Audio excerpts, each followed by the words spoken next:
بالله من الشيطان الرجيم بسم الله الرحمن الرحيم إنا فتحنا لك فتحا مبينا ليغفر لك الله ما تقدم من ذنبك وما تأخر ويتم نعمته عليك ويهديك صراطا مستقيما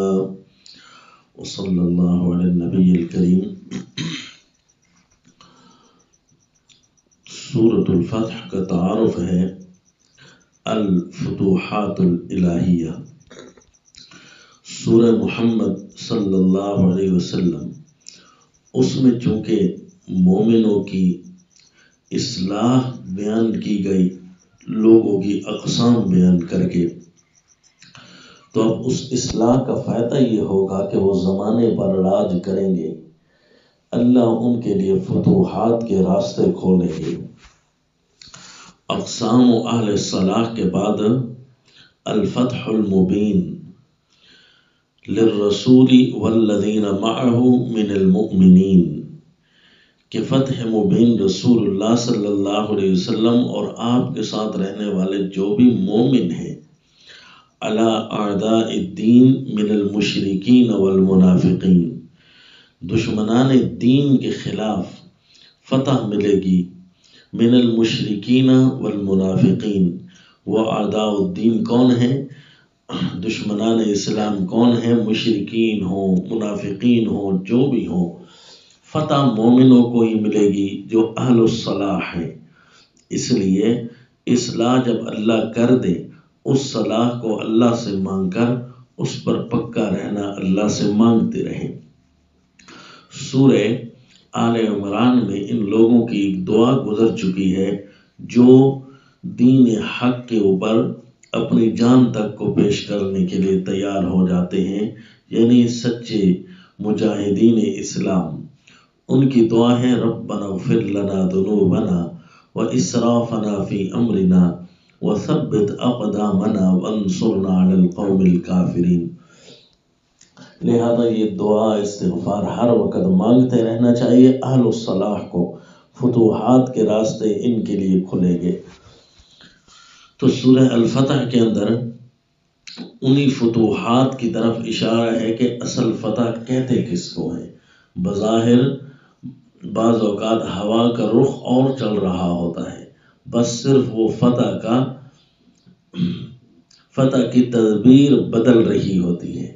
کہ اب ایک ہے سامنے فتح ہو جانا، اور ایک ہے ایک بڑا چکر لگا کر آخری فیصلہ متقی کے حق میں نکلنا،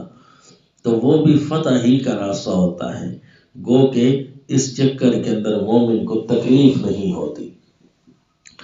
جس طرح کہ صلح حدیبیہ کے موقع پر رسول اللہ صلی اللہ علیہ وسلم کو بظاہر تو واپس آنا پڑا، لیکن وہ اتنا بڑا کام کر کے آئے کہ ہمیشہ ہمیشہ کے لیے مکہ مکرمہ کی حکمرانی ان کے نام ہونے والی تھی۔ رسول اللہ صلی اللہ علیہ وسلم حدیبیہ کے موقع سے واپس آ رہے ہیں۔ صحابہ اکرام پریشان تھے کہ ہماری سمجھ میں آ جائے کہ یہ فتح ہے یا ہم دشمن سے دب چکے ہیں، اگر فتح ہے تو پھر یہ کیسے ہوگی؟ تو وہاں پر آیات نازل ہو گئی کہ ہم نے آپ کے اوپر لگنے والا ہر الزام مٹا دیا ہے، کافروں پر ہر حجت پوری ہو جائے گی، وہ یہ نہ کہہ سکیں گے کہ انہوں نے زور زبردستی کی ہم پر، بلکہ مکمل موقع ان کو دے دیا، کوئی اعتراض نہیں لگا سکے گا۔ لیغفر لک اللہ ما تقدم من ذنبک وما تأخر ویتم نعمتہ علیک،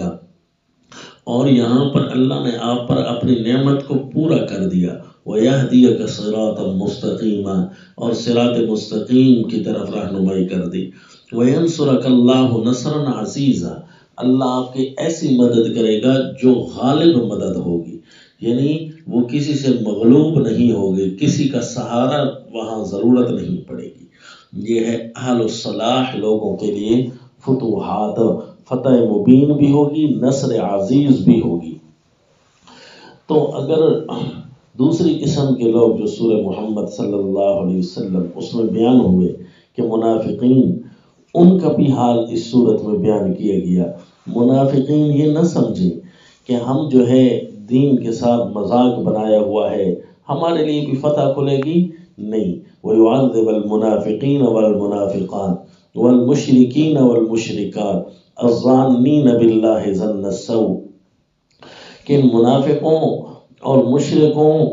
جو اللہ کے بارے میں برے گمان رکھتے ہیں، نعوذ باللہ، ان کو تو عذاب ہی عذاب ملیں گے، الیاذ باللہ، علیہم دائرۃ السوء، ان کے اوپر تو برا چکر آئے گا، زمانے کا چکر بڑا برا ان پر آئے گا۔ وغضب اللہ علیہم ولعنہم، اللہ کے ان پر غضب ہے اور اللہ نے ان پر لعنت کر رکھی ہے، الیاذ باللہ۔ اس لیے اللہ کی حفاظت مانگتے رہیں، کہیں ایسا نہ ہو کہ ہم فتوحات کے انتظار میں بیٹھے ہوں اور ہمارا نام منافقوں اور مشرکوں میں لکھا ہوا ہو۔ اگر مشرک نہیں تو پھر منافق بھی نہیں بننا، اور اپنے آپ کو قرآن پر پیش کرنا ہے کہ ہم کہیں شرک تو نہیں کر رہے، کفر تو نہیں کر رہے، غیر اللہ کے سامنے جھکنے کا، جمہوریت کا، غیر اللہ کے حکم ماننے کا، کہیں کو شرک تو نہیں کر رہے، کہیں ایسی منافقت تو نہیں کر رہے کہ مومنوں کے ساتھ رہ کر اسلامک کلچر کو اپنانے کے بجائے کفر کے راستے اختیار کیے ہوئے ہیں۔ پھر تو اللہ کا عذاب، اللہ کا غضب، اللہ کی لعنت اور دائرۃ السوء، یہ ساری چیزیں پھر ٹوٹیں گی، بجائے اس کے جو فتح مبین آئے۔ فرمایا للہ ملک السماوات والارض، یہ تو فتح ایک علاقے کی نہیں، زمین و آسمان سارا اللہ کا ہے۔ یغفر لمن یشاء ویعذب من یشاء، اللہ جس کو چاہے معاف کر سکتا ہے، معافی جو مانگتا ہے تو اللہ اس کو معاف کرے گا، جس کو چاہے اللہ معاف کر سکتا ہے، اللہ کو کیا رکاوٹ ہے، اور اللہ جس کو چاہے دشمن کو عذاب دینا چاہے تو اللہ کو کیا رکاوٹ ہے، اللہ دے سکتے ہیں۔ اور ان لوگوں کو استثناء کیا جو کہ مومنوں میں رہتے ہوئے وہ دین کے اقامت کا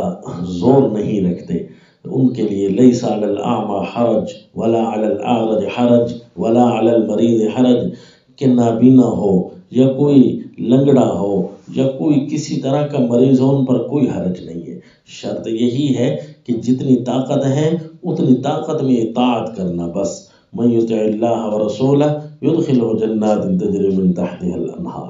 پھر اللہ نے مومنوں کو ان کی تسلی کے لیے بیعت رضوان تحت الشجرہ جو حدیبیہ کے موقع پر بیعت کی، اللہ نے ان کے لیے اپنی رضا بیان فرمائی کہ واقعی اسی طرح چلتے رہو،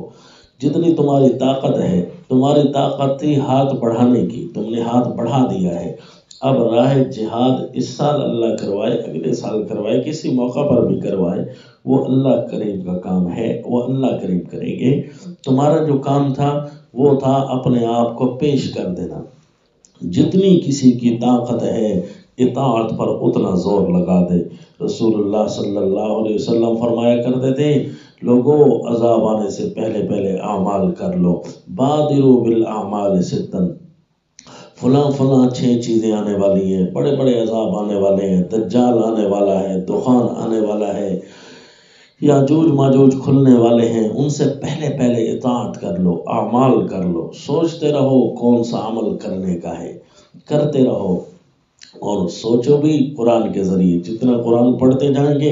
اتنی زیادہ راہیں کھولتی جائیں گی، سمجھ سمجھ کر پڑھتے جاؤ اور اللہ تعالیٰ سے پوچھتے جاؤ، اللہ بتاتے جائیں گے۔ پھر فتح قریب بھی ہوگی، فتح مبین بھی ہوگی، اور مومن جب اپنے آپ کو مضبوط کر لیتے ہیں، پورا کلچر اسلام والا ہو جاتا ہے، تو پورے کے پورے علاقوں کے حکمرانی اللہ دے دیتے ہیں۔ والذی ارسل رسولہ بالہدی ودین الحق لیظہرہ علی الدین کلہ، اللہ نے رسول کو ہدایت دے کر، دین حق دے کر بھیجا ہے، یہ تمام ادیان پر غالب آنا تو فطرت اسلام میں ہے، لیکن اگر مسلمان اس کے باوجود رسوا ہوں تو سمجھ لیں اطاعت میں کہیں نہ کہیں کمی ہے اور بہت بڑی خامی ہے، ورنہ تو دین اسلام کی فطرت ہی نہیں ہے کہ یہ دب کر رہے، یہ نیچے ہو کر رہے۔ اس نے جیسے بھی آنا ہے، جہاں بھی آنا ہے، اس نے غالب ہو کر رہنا ہے، کیونکہ زمین اللہ کی ہے، حکمرانی پوری زمین پر ایک اللہ کے امر کی چلے گی، یہ ایک اصل ہے اور یہی فطرت ہے۔ یہ کوئی نہیں کہہ سکتا کہ ملک ہمارا ہے، ہمارا راج چلے گا، ہمارا قانون چلے گا۔ کیوں؟ پیدا تو اللہ نے کیا ہے، بنایا تو اللہ نے ہے، اس لیے اللہ اپنوں کو حکمرانی دیں گے اگر اپنے اللہ کے مخالف نہ ہو، ورنہ پھر اللہ دوسروں کو حکمرانی اس لیے نہیں دیں گے کہ وہ اچھے لگتے ہیں، اس لیے دیں گے کہ وہ ان کو پیس ڈالیں جو اللہ کے نافرمان ہیں، پھر اللہ ان کو بھی پکڑ لیتا ہے۔ وما علینا الا البلاغ۔